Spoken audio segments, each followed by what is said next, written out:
ચલાલા ખાતે જેબલિયા પરિવાર દ્વારા 24 કલાકના માંડવાનું ભક્તિભાવપૂર્વક આયોજન કરાયું। ધારી તાલુકાના ચલાલા ખાતે માતાજીના આશીર્વાદ સાથે ભવ્ય 24 કલાકના માંડવાનું આયોજન કરવામાં આવ્યું હતું।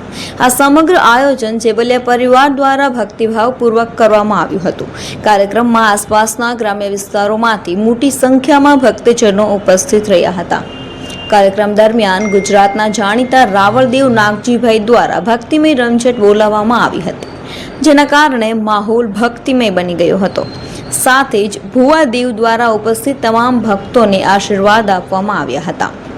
આ પ્રસંગે તાલુકા પંચાયત અને જિલ્લા પંચાયતના ઉમેદવારો પણ હાજર રહ્યા હતા, જેમાં મહાવીર બાપુ ઉપેન્દ્રભાઈ વાળા, ચલાલા પીએસઆઈ રતન ગઢવી, મહેશભાઈ મહેતા, સંતશ્રી ગાયત્રી ધામના રતિદાદા તેમજ હર્ષદ બાપુ ભગત તેમજ કાળુભાઈ, બાબાભાઈ વાળા, સંજયભાઈ ભુવા સહિતના આગેવાનો ખાસ ઉપસ્થિત રહી કાર્યક્રમની શોભાને વધારી હતી। આ આયોજન ધાર્મિક શ્રદ્ધા અને સામાજિક એકતાનું ઉત્તમ ઉદાહરણ પૂરું પાડતું હતું।